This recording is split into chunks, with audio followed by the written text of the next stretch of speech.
Hello and welcome to Rockin Pricing. This is a movie on how to set up Rockin Pricing to work for your studio. Now, there's a couple of things I want to point out before we get to the setup. One specifically is way down in the lower left-hand corner of your screen, there's going to be a 100 and a plus and a minus. This is the ability to enlarge or shrink the screen, and it's something that's built into the application. However, you really need to decide what is the best for you. Now, most people are going to use it on 100, which is the normal size. But I have, for example, another computer with a 30-inch cinema screen that's designed for photographic retouching. Now, everything looks really small on there. So what I'll do is I'll click on the plus button. And I can't really do that in this part here, but right there we go. I'll click on the plus button and it'll take me to 150% where I can see things a little better. Now, there are minus buttons to shrink it down, plus you can enlarge a lot. I usually like it at 150%, but it's really up to you. It's a personal preference. Once again, we have our little tool icon up here where we can toggle the toolbar off and on. And we're at the home screen. And where you see Rockin Pricing's logo and your studio here and your website here, that's going to be you. And I'm going to set up my studio as an example in this. So the setup is the little gear icon. So let's click on there. And that goes to business information. Now, what we're going to do is we're going to fill out these fields, and it's pretty self-explanatory. And as these fields populate, you will see these up here change with your information in them. So,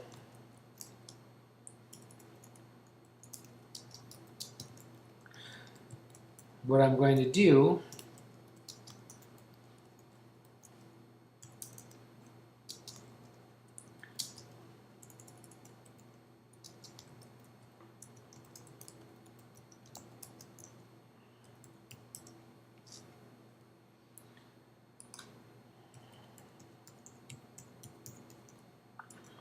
is fill in the information. Now, the other information on here, we'll just take that as read. Where you see your website here. This is kind of a cool little thing. It's just an extra, but put on here your website, and put on here your email too. Okay, so anyways, that's your information. Here's your website again, and I'll show you what that's for shortly. And your logo is still on Rockin Pricing. Well, it's easy to change that. You just click on it, and it's going to ask you to locate your logo file. And so what we're going to do is go to our logo file. Okay.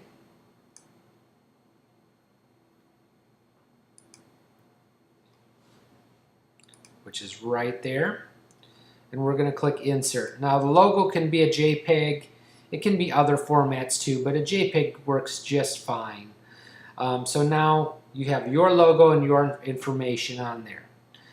This is just really basic stuff. Now for your website address here, this button right here, if you click on it, it will take you to your website. There we go, just like so. So it's a good idea to just, if you want to click on it, just check it, make sure it's okay, because we need to update those very frequently. Now, where it says business information, this is one of the most important screens in this program.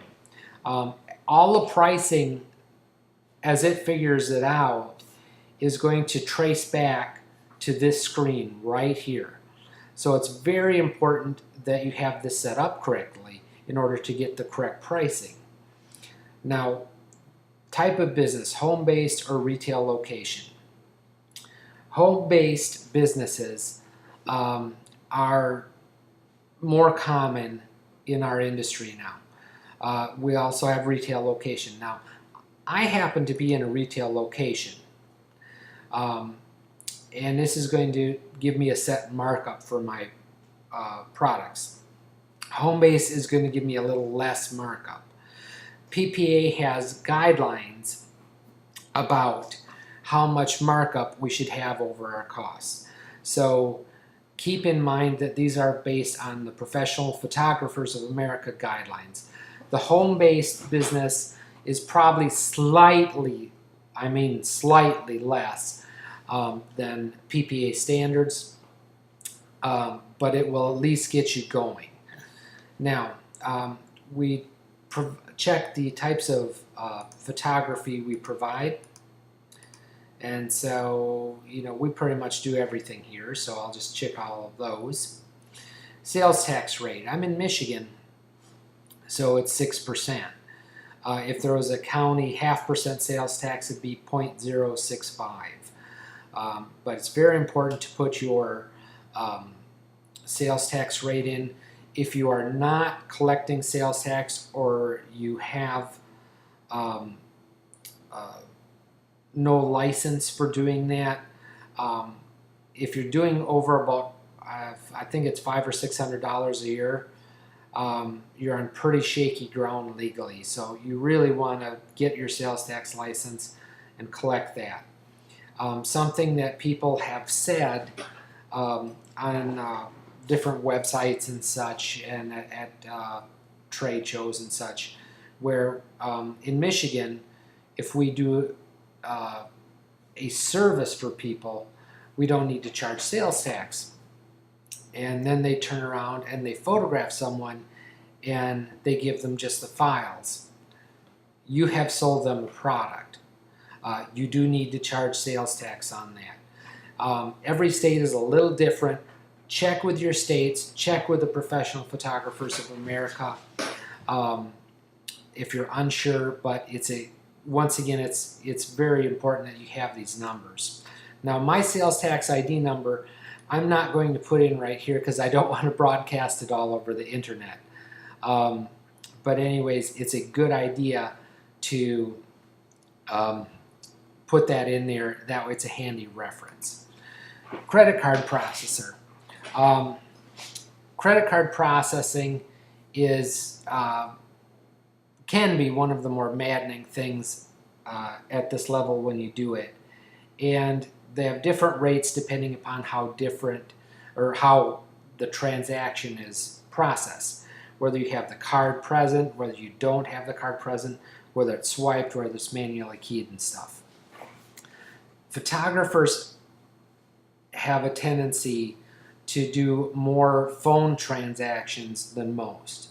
So your rate is probably going to be more than what they will advertise your rate to you is.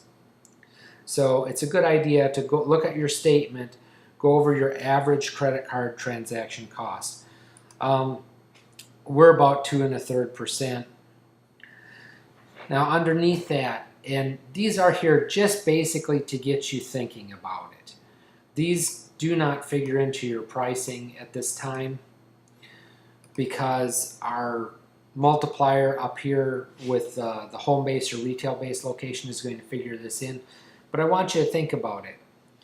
All the administrative tasks that you do for this, whether it's your banking, your insurance, your marketing, social media is an important part of your business, and you should pay yourself something for all the time that takes. Some people don't take a lot of time. They use an app like Hootsuite or whatever, and we'll plan them all out at the beginning of the week, and they'll be very efficient about it. Other people are less so. But you want to figure out how many hours a week that takes you. Let's say it takes you 10 hours to do all that stuff. How much do you want to pay yourself to do that?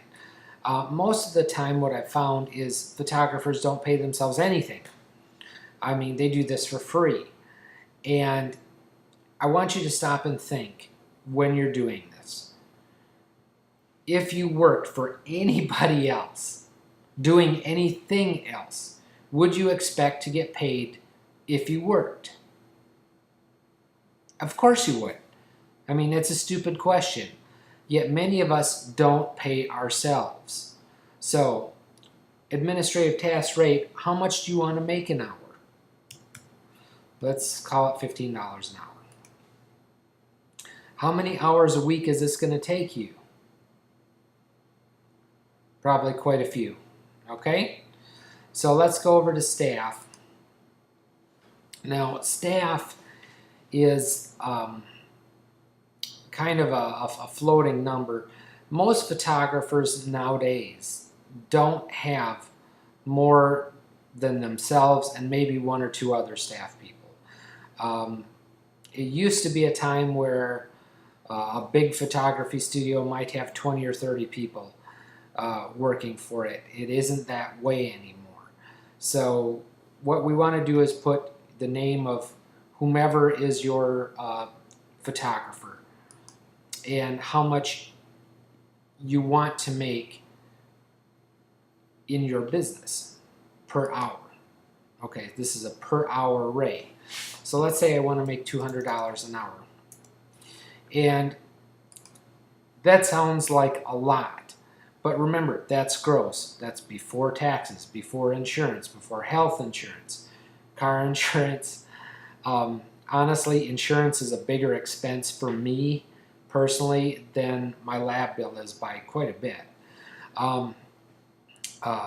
So, you know, all of the other administrative costs, your rent, your electric bill, your phone bill, internet access, all that stuff has to be paid out of this.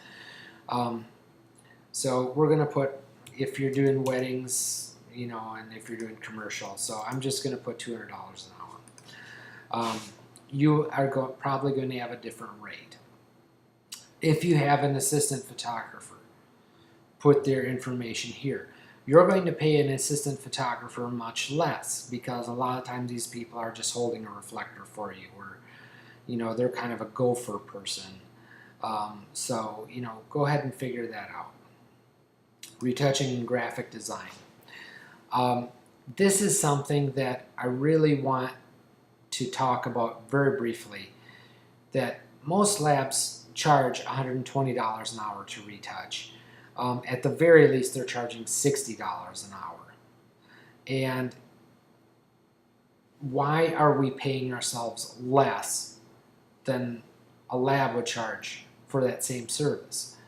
A lot of people who are doing their own retouching nowadays, there are varying levels and varying abilities. A lot of these people are really over retouching for what they're selling.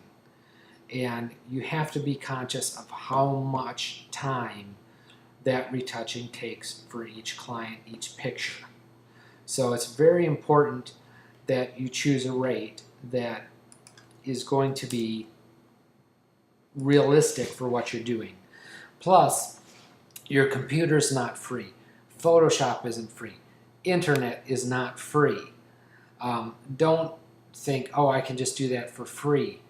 You know, you're already digging yourself a hole to get out of if you're doing that. So make sure that you pay yourself something to do it.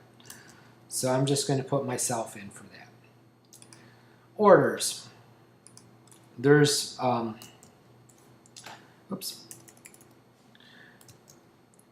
some people, there we go. Some people have a salesperson that will do their orders.